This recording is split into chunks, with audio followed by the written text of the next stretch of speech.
হরে কৃষ্ণা। সকল ভক্তবৃন্দের চরণে আমার প্রণাম। আজকে খুব খুশির দিন। আজকে হচ্ছে আমাদের গোবিন্দ পরমেশ্বর ভগবান শ্রীকৃষ্ণের জন্মদিন। অনন্ত কোটি ব্রহ্মাণ্ডের মালিক যিনি, তার জন্মদিন। তো সমস্ত ভক্তর সাথে সাথে সমস্ত বিশ্ববাসীর আজ খুব একটা আনন্দ। তো আমরা কাল আমার গুরুদেব বলছিলেন যে আমরা নিজেদের জন্মদিন পালন করি, সন্তানদের জন্মদিন পালন করি, স্বামী স্ত্রী বাবা মা সবার জন্মদিন বিবাহবার্ষিকী পালন করি, আর আমাদের জগৎ পিতা গোবিন্দের জন্মদিন কেন আমরা পালন করব না? আমাদের কিন্তু সবার কর্তব্য ওনার জন্মদিনটা খুব সুন্দরভাবে আড়ম্বরের সাথে, আনন্দের সাথে, ভালোবাসার সাথে, আন্তরিকতার সাথে পালন করা দরকার। তো চলুন আজকের যে জন্মাষ্টমীর ব্রত, শ্রীকৃষ্ণের জন্মদিন, ওনাকে আমরা সবাই মিলে ওনার জন্মদিনের শুভেচ্ছা জানাই, আন্তরিকতা জানান, এবং উনি যেন আমাদের সকলের উপর কৃপা করেন, আশীর্বাদ করেন। আমরা যাতে শুদ্ধ চেতনায় সবাই শুদ্ধ চেতনা পেতে পারি, আমরা কৃষ্ণ ভাবনায় ভাবিত হতে পারি। ওনার কাছে আমাদের আজকের দিনেই প্রার্থনা।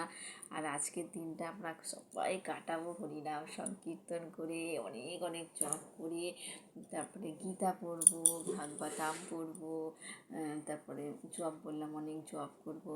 তো ওনাকে খুশি করার জন্য যেগুলো করলে উনি খুব খুশি হয়, বেশি বেশি করে জপ করলে উনি খুশি হয়।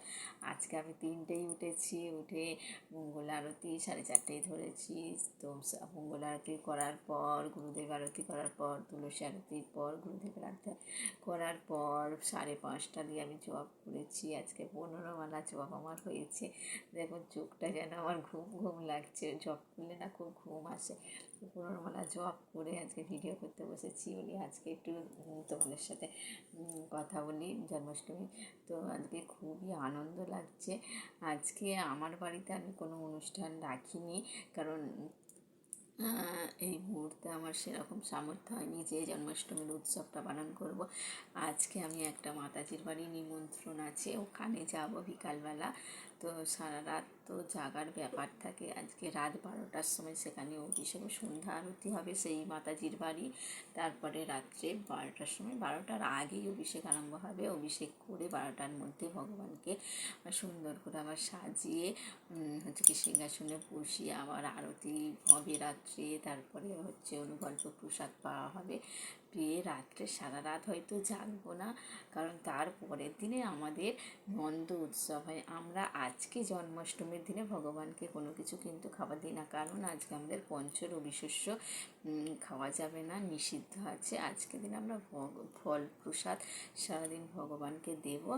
আর কালকে অনেক রকম রান্না হবে, যে আর যেরম সামর্থ্য, কার 2 পদের সামর্থ্য তো 2 পদ, কার 200 পদের সামর্থ্য তো 200 পদ করে কিন্তু সবাই আমরা ভগবানকে ভোগ লাগাবো। খুবই আনন্দ লাগে এগুলো করতে আর কি। তো এইগুলো আপনারা যারা কোনো দিন করেননি আজকে করুন, দেখবেন কত সুন্দর আনন্দ লাগে। ব্রত আছে 12টা অবধি জল না খেয়ে, যারা পারবেন না ফল খেয়ে।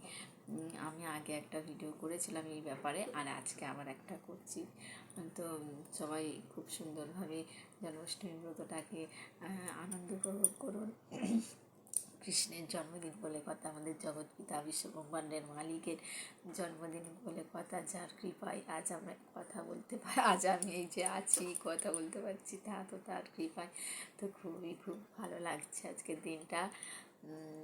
আর যদি আমি পারি তো জন্মাষ্টমীর রাত্রে যে কীভাবে অভিষেক হলো বা তার পরের দিনে কি ভগবানকে ভোগ লাগানো হলো, এই সমস্ত কিছু যদি ভিডিও করা সম্ভব হয় আমি করে আপনাদেরকে ভিডিওতে পাঠাবো।